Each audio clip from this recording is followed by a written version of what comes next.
हीन को अपना मित्र बनाया है क्या? किसी दीनहीन व्यक्ति के ऊपर भगवान ने दया किया है क्या? यदि ऐसी कोई कथा हो तो आप हमें सुनाने की कृपा करें। तो भगवान श्री कृष्ण के परम सखा परम भक्त सुदामा जी का स्मरण सुखदेव जी महाराज को हो आया। पर ध्यान दीजिएगा, सुदामा जी की कथा 2 अध्यायों में है श्रीमद् भागवत के 80 और 81 अध्याय में, दशम स्कंध के। और आप मूल पुस्तक खोल कर देख लीजिएगा, कहीं पर भी सुदामा नाम नहीं आया है। ये सुदामा चरित्र की विशेषता। सुखदेव जी महाराज बताते हैं कि भगवान श्री कृष्ण का कोई मित्र था, कृष्ण स्यासीत सखा कश्चित। और वो कैसा था? तो वो ब्राह्मण था, ब्राह्मण। और जाति से ही केवल ब्राह्मण नहीं था,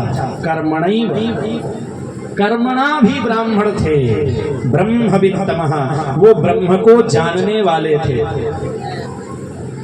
हम जन्म से ब्राह्मण हैं, क्षत्रिय हैं, वैश्य हैं, शूद्र हैं, ये ठीक है।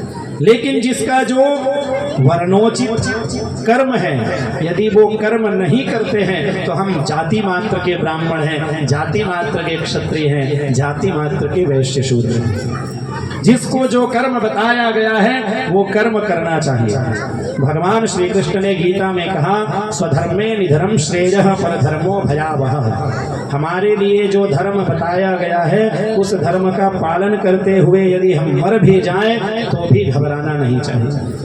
परधर्मो भयावह, दूसरे के धर्म को अपनाते हुए यदि राज्य भी मिल जाए तो ऐसा नहीं करना चाहिए। स्वल्पमप्यस्य धर्मस्य त्रायते महतो भयात्। हमारे द्वारा थोड़ा भी धर्म का पालन किया जाता है तो बड़े से बड़े भय को भी दूर करने का कारण बन जाता है। इसलिए हर व्यक्ति को अपना धर्म अवश्य जानना चाहिए और उसका पालन करना चाहिए। यदि हम पिता हैं तो हमारा क्या धर्म है, यदि हम शिक्षक हैं तो हमारा क्या धर्म है, यदि हम छात्र हैं तो हमारा क्या धर्म है।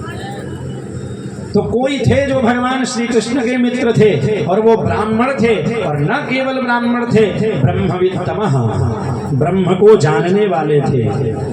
और इतना ही नहीं, विरक्तः, विरक्त थे, किसी प्रकार का संग्रह नहीं किया करते थे। इंद्रियार्थेषु विरक्तः, या तो इंद्रियार्थेषु प्रशांत आत्मा भी कर सकते हैं।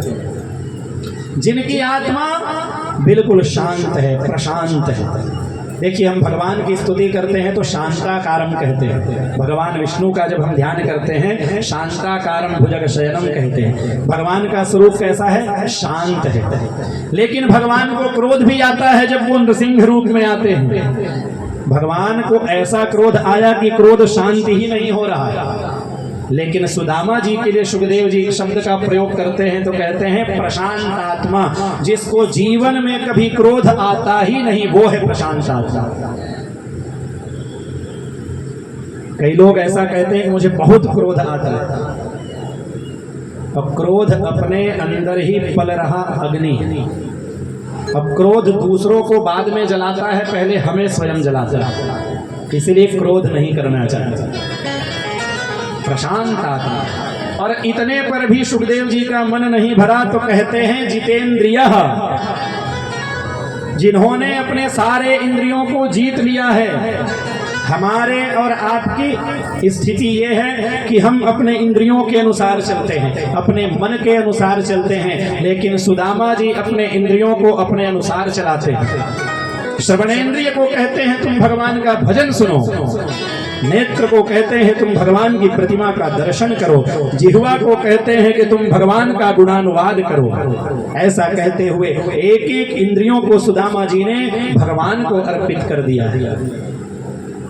कहीं पर नाम आया? सुदामा शब्द का प्रयोग नहीं हुआ।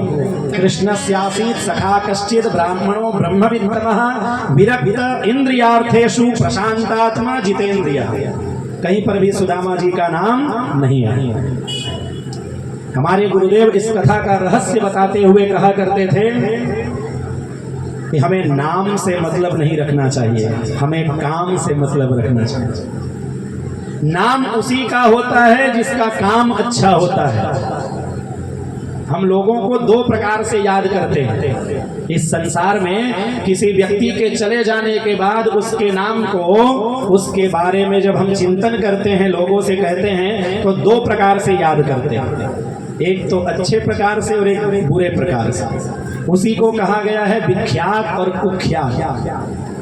जो अच्छे कर्म करके चले जाते हैं तो उनकी जब चर्चा होती है तो लोग कहते हैं भैया कितना बढ़िया व्यक्ति था, कितना बढ़िया उसका स्वभाव था। तो हमने जो कर्म किया है उसके अनुसार हम याद किए जाते हैं। और यदि हम बुरे कर्म करते हैं, चोर डाकुओं को भी लोग याद करते हैं, अत्याचारी और पापी व्यक्ति को भी हम याद करते हैं, लेकिन उनके बुरे कर्मों के साथ। इसीलिए कहा गया है कीर्तिरेव स्थिता भुवि। हमारी कीर्ति ही इस संसार में रह जाती है, हम नहीं रहते, लेकिन हमारे द्वारा किया हुआ कर्म रह जाता है। तो सुदामा जी महाराज का नाम नहीं लिया, केवल उनका कर्म बताया।